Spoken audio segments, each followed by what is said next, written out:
Hello friends, जैसा कि आप सभी को पता है मैंने लास्ट क्लास के अंदर बायोलॉजिकल क्लासिफिकेशन चैप्टर स्टार्ट करवाया था और उसके अंदर मैंने सबसे पहले इंट्रोडक्शन करवाया था, फिर मोनेरा के कैरेक्टर्स बताए थे। आज की क्लास में हम पढ़ेंगे क्लासिफिकेशन ऑफ मोनेरा। तो लिखो classification of Monera.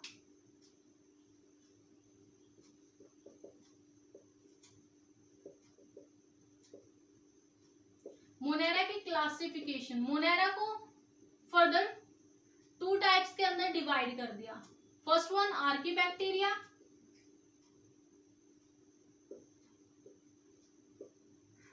And second one eubacteria. अब सबसे पहले हम आर्कीबैक्टीरिया की बात करेंगे। आर्कीबैक्टीरिया क्या है? They are the oldest living fossils और इनकी जो सेल वॉल है वो बहुत ज्यादा कॉम्प्लेक्स पॉलीसैकेराइड से मिलकर बनी होती है, दैट इज स्यूडोम्यूरिन से मिलकर। तो लिखो, हेडिंग डालो आर्कीबैक्टीरिया।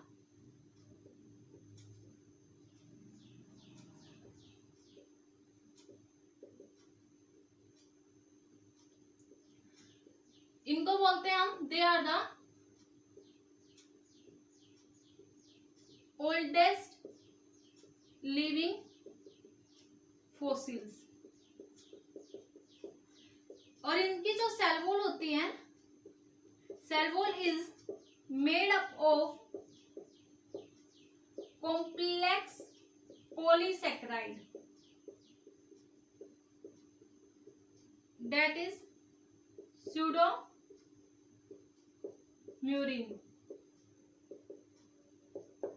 समझ आया? अब आर्कीबैक्टीरिया के टाइप्स की बात करते हैं। आर्कीबैक्टीरिया थ्री टाइप्स के अंदर डिवाइडेड होते हैं। First one halophiles, second one thermoacidophile and third one methanogens. There are following types.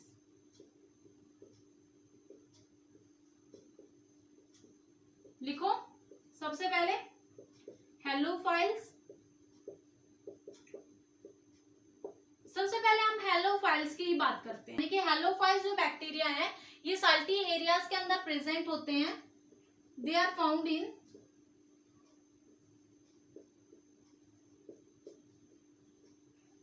Salty area. Example ले सकते हैं हम हेलोकोकस। समझ आया? जो हैलोफाइल्स बैक्टीरिया होते हैं ये साल्टी एरियाज के अंदर मिलते हैं और एग्जाम्पल ले सकते हो आप हेलोकोकस। नेक्स्ट टाइप की बात करते हैं थर्मोएसिडोफाइल्स।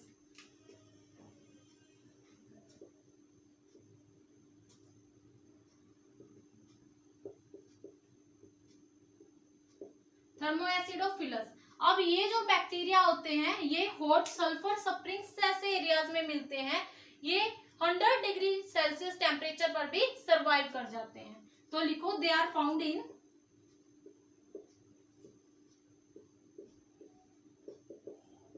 hot sulfur springs areas. They can survive at 100 degree Celsius temperature. Example ले सकते हो आप थर्मस एक्वेटिकस का। थर्मोएसिडोफिलस बैक्टीरिया के अंदर आप एग्जाम्पल ले सकते हो थर्मस एक्वेटिकस। देखो एग्जाम्पल थर्मस एक्वेटिकस। ठीक है, उसके बाद देखो नेक्स्ट जो टाइप आता है मिथेनोजन्स। इंपॉर्टेंट टाइप है, नीट के अंदर जो है क्वेश्चन आता है यहां से। मिथेनोजन्स, मिथेनोजन्स मीथेन प्रोड्यूसिंग बैक्टीरिया। जो बैक्टीरिया मीथेन प्रोड्यूस करते हैं, मीथेन प्रोड्यूसिंग बैक्टीरिया। अब ये कहां पर मिलते हैं? They are found in the rumen of cattles या काउज। ये काउ या कैटल्स की इंटेस्टाइन के अंदर प्रेजेंट होते हैं और फिर किसका प्रोडक्शन करते हैं? मीथेन का, यानी कि बायोगैस का प्रोडक्शन करते हैं from the dung of in this animal. तो लिखो, they are found in rumen of animal like cattle या cow एक्सेट्रा। उसके बाद दे आर रिस्पॉन्सिबल फॉर, लिखो they are responsible for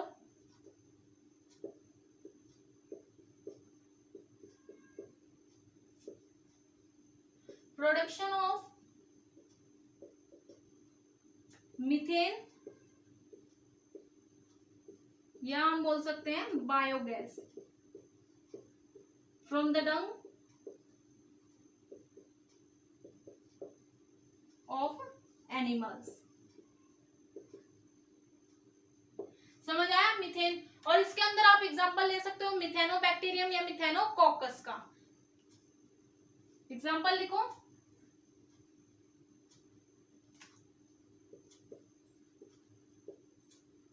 Methanobacterium या ले सकते हो मिथेनोकोकस। तो ये सारे के सारे बैक्टीरिया आर्की बैक्टीरिया के अंदर इंक्लूडेड हैं। हमारी फर्स्ट क्लासिफिकेशन हो गई। उसके बाद नेक्स्ट है यू बैक्टीरिया। क्या है? You bacteria. और यू बैक्टीरिया को क्या बोलते हो? True bacteria. यू बैक्टीरिया को क्या बोलते हैं? True bacteria. लिखो नेक्स्ट टाइप, लिखो you bacteria. It is also called true bacteria.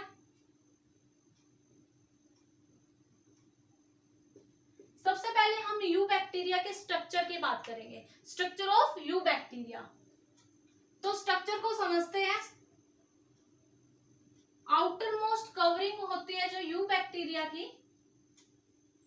वो ग्लाइकोकैलिक्स होती है। क्या होती है? ग्लाइकोकैलिक्स। नेक्स्ट जो कवरिंग है उसको सेल वॉल बोलते हैं। क्या बोलेंगे? Cell wall. उसके बाद जो लेयर आती है वो है cell membrane, that is cell membrane. अब अगर ये सेल मेम्ब्रेन इन्वेजिनेट हो जाती है in the form of tubules या वेसिकल्स, इसको बोलते हैं मीजोजोम्स। इसके अंदर क्या प्रेजेंट होता है? Cytoplasm. Eubacterial cell structure है ना, इसके अंदर क्या प्रेजेंट होगा? साइटोप्लाज्म। अब छोटी छोटी बॉडीज और प्रेजेंट होती है और उनको बोलते हैं राइबोसोम।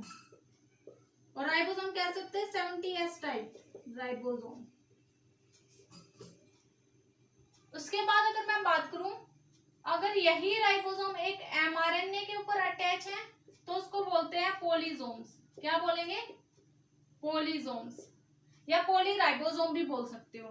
जेनेटिक मटेरियल की अगर हम बात करें तो इसके अंदर जीनोफोर या न्यूक्लियोइड प्रेजेंट होता है, इंसिपिएंट न्यूक्लियस जिसे हम बोलते हैं। तो हम लिख सकते हैं ये क्या है? Genophore.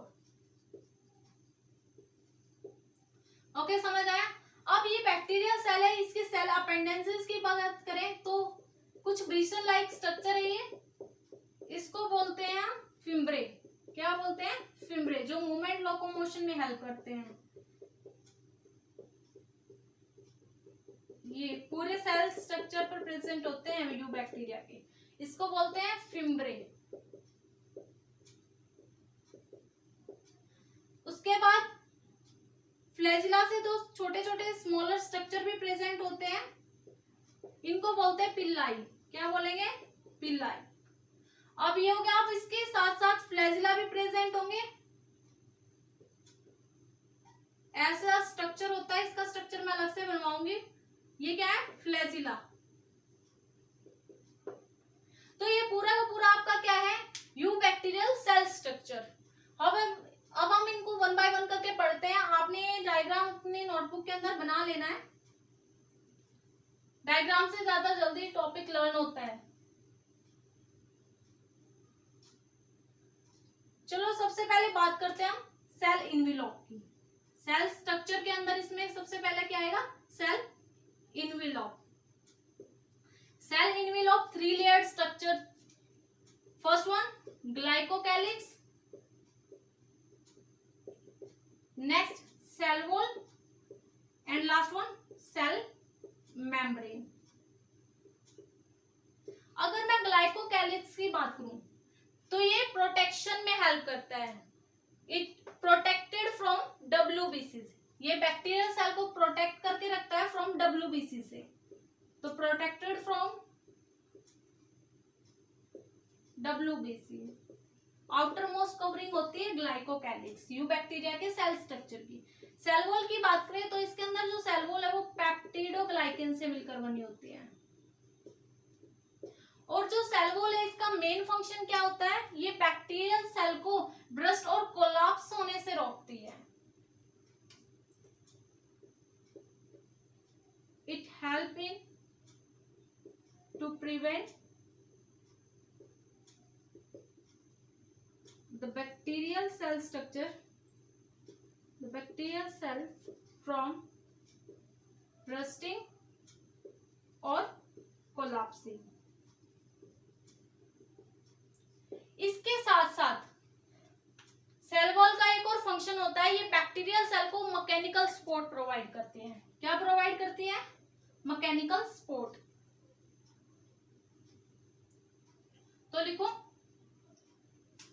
it also provide mechanical support to the bacterial cell.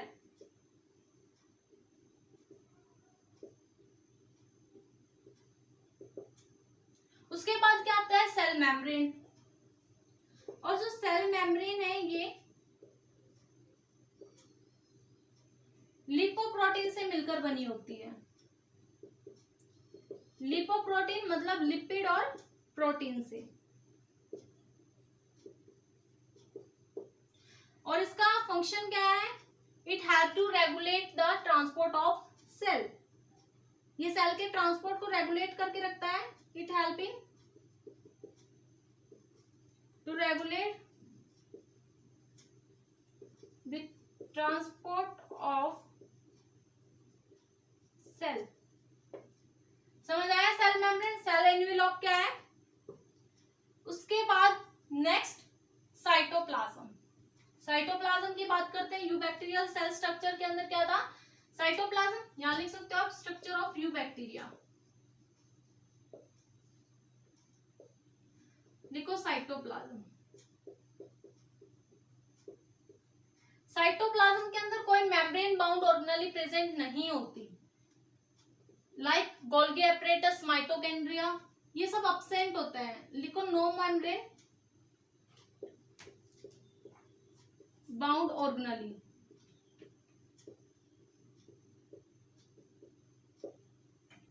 अब इसके अंदर क्या क्या इंक्लूड है? साइटोप्लाज्म के अंदर प्लाज्मिड्स इंक्लूड है, जेनेटिक मटेरियल भी इंक्लूड होता है, और इसके साथ प्लाज्मिड्स, राइबोसोम्स और स्टोरेज ग्रेन्यूल्स, ये सारे के सारे जो है वो साइटोप्लाज्म के अंदर इंक्लूडेड है. चलो पढ़ते हैं. सबसे पहले बात करते हैं मीजोसोम्स की.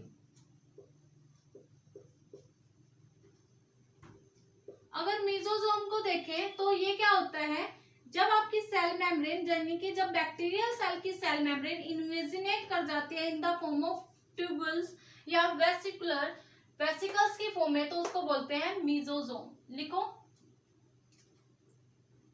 व्हेन द सेल मेम्ब्रेन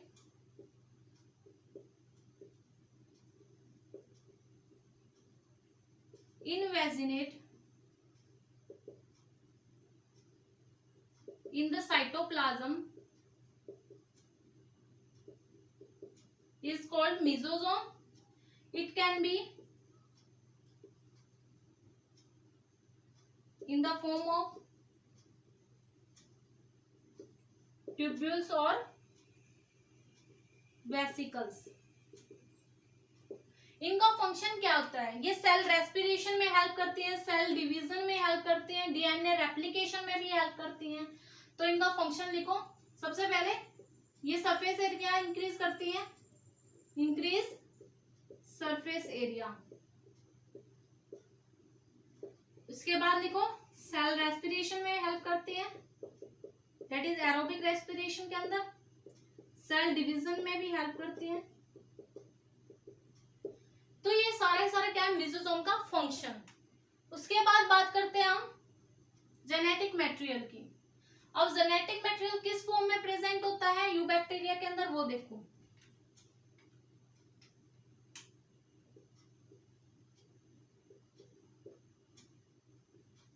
तो genetic material in the form of genophore या न्यूक्लियोइड की फॉर्म में प्रेजेंट होता है।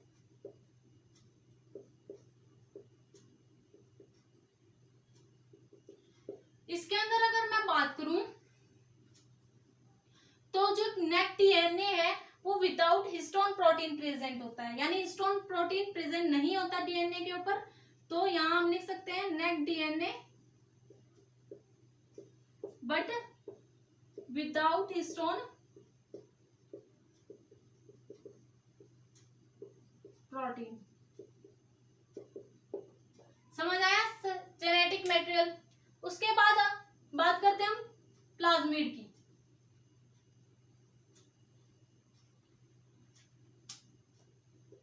प्लाज्मिड बिसाइड नेक डीएनए के साथ साथ एक और small double standard circular DNA present होता है, उसको बोलते हैं plasmid.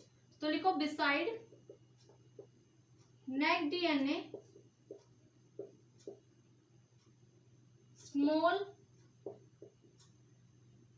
Double standard circular DNA is also present, that is plasmid. समझ आया प्लाज्मिड क्या होता है? ये भी साइटोप्लाज्म के अंदर प्रेजेंट होता है। राइबोसोम मैंने आपको बता दिया था 70S टाइप का राइबोसोम प्रेजेंट होता है, और अगर वो एमआरएनए के ऊपर अटैच है, ऐसे एमआरएनए के ऊपर अटैच है, तो उसको बोलेंगे पोलिसोम या पॉलीराइबोसोम।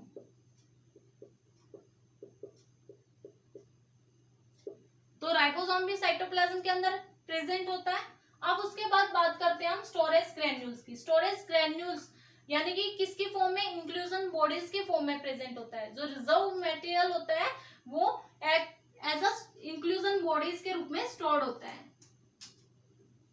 लिखो स्टोरेज ग्रैन्यूल्स।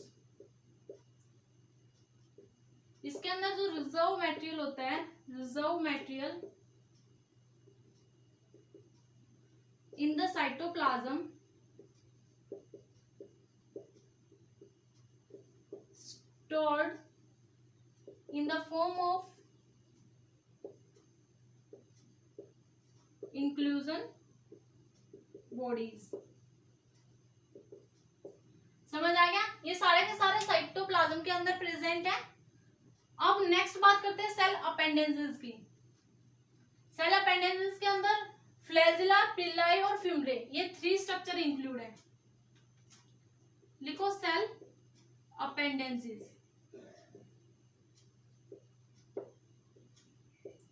इसके अंदर सबसे पहले फ्लैजिला की बात करते हैं, जो लोकोमोशन में हेल्प करता है। फ्लैजिला का स्ट्रक्चर देखो, ये सिलेंडर लाइक फिलामेंट और ये हुक जो बेसल बॉडी और फिलामेंट को अटैच करने का काम करता है, और नीचे जो आती है बेसल बॉडी आती है। बेसल बॉडी जो बैक्टीरियल सेल से अटैच्ड होती है। अब ये क्या है? फिलामेंट, ये हुक, और हम कह सकते हैं बेसल बॉडी। तो ये क्या है आपका फ्लैजिला का स्ट्रक्चर। बैक्टीरियल सेल के ऊपर फ्लैजिला जो है ऐसा स्ट्रक्चर होता है फ्लैजिला का। अब हम फ्लैजिला के टाइप पढ़ते हैं। देखो सबसे पहले फ्लैजिला जो है बहुत सारी टाइप्स के अंदर डिवाइडेड है। तो सबसे पहला जो टाइप है वो है एट्राइकस। एट्राइकस फ्लैजिला यानी कि बैक्टीरियल सेल के ऊपर अगर कोई भी फ्लैजिला प्रेजेंट नहीं है, there is no flagella on the bacterial cell, is called atrichous. Okay, उसके बाद आता है आपका मोनोट्राइकस। क्या आएगा? मोनोट्राइकस। एनसीईआरटी के अंदर तो नहीं है, ये एक्स्ट्रा इंफॉर्मेशन है, आपको पढ़नी है, नीट के लिए इंपॉर्टेंट है। ओके, अब ये क्या है आपका बैक्टीरिया का स्ट्रक्चर मान लो। अब मोनो मतलब होता है सिंगल, अगर एक फ्लैजिला एक एंड पर प्रेजेंट है तो उसको बोलते हैं मोनोट्राइकस। क्या बोलेंगे? मोनोट्राइकस। नेक्स्ट जो टाइप आता है वो है एम्फीट्राइकस।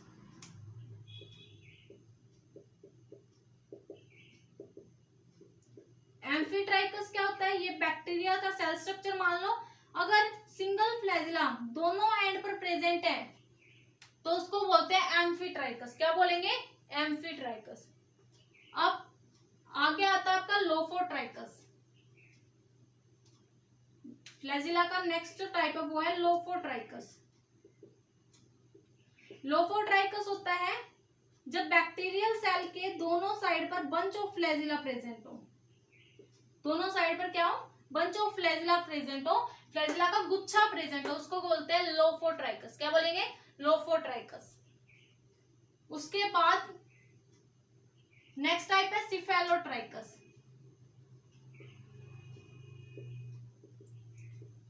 सिफेलोट्राइकस क्या होता है? जब बैक्टीरियल सेल के एक ही एंड पर अगर फ्लैजिला का गुच्छा प्रेजेंट है एक एंड पर तो उसको बोलते हैं सिफेलोट्राइकस। क्या बोलेंगे? सिफेलोट्राइकस। एंड लास्ट वन टाइप आता है पेरिट्राइकस।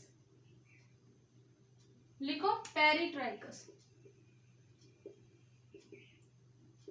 पेरिट्राइकस क्या होता है? जब बैक्टीरिया की पूरी होल बॉडी पर फ्लैजिला प्रेजेंट है तो उसको बोलते हैं पेरिट्राइकस। क्या बोलेंगे? पेरिट्राइकस। ये फ्लैजिला का स्ट्रक्चर और फ्लैजिला के टाइप बता दिए। अब नेक्स्ट सेल अपेंडेजेस की बात करते हैं, दैट इज पिल्लाई। पिल्लाई की बात करते हैं, ये हेयर लाइक स्ट्रक्चर होते हैं, छोटे छोटे, which is smaller than flagella, जो कि फ्लैजिला से छोटे होते हैं। ठीक है, ये क्या है? पिल्लाई। और नेक्स्ट जो सेल अपेंडेजेस है, last one, that is fimbriae. लिखो फिम्ब्रे। अब ये फिम्ब्रे जो होते हैं ये ब्रिसल लाइक स्ट्रक्चर होता है,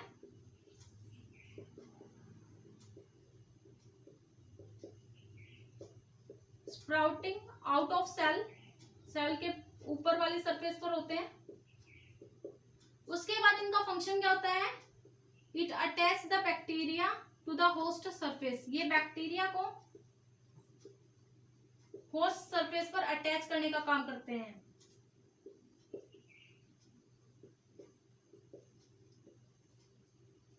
समझ आया? तो आज की क्लास में मोनेरा की क्लासिफिकेशन पढ़ी, आर्की बैक्टीरिया और you bacteria. Okay, you bacteria के जो है कैरेक्टर्स और ब्लू ग्रीन एल्गी के बारे में कि हाँ भी वो कैसी बॉडीज होती है, वो किस टाइप का न्यूट्रिशन और रिप्रोडक्शन, ये सब नेक्स्ट क्लास के अंदर पढ़ेंगे। तो आज के लिए इतना ही। Thank you so much.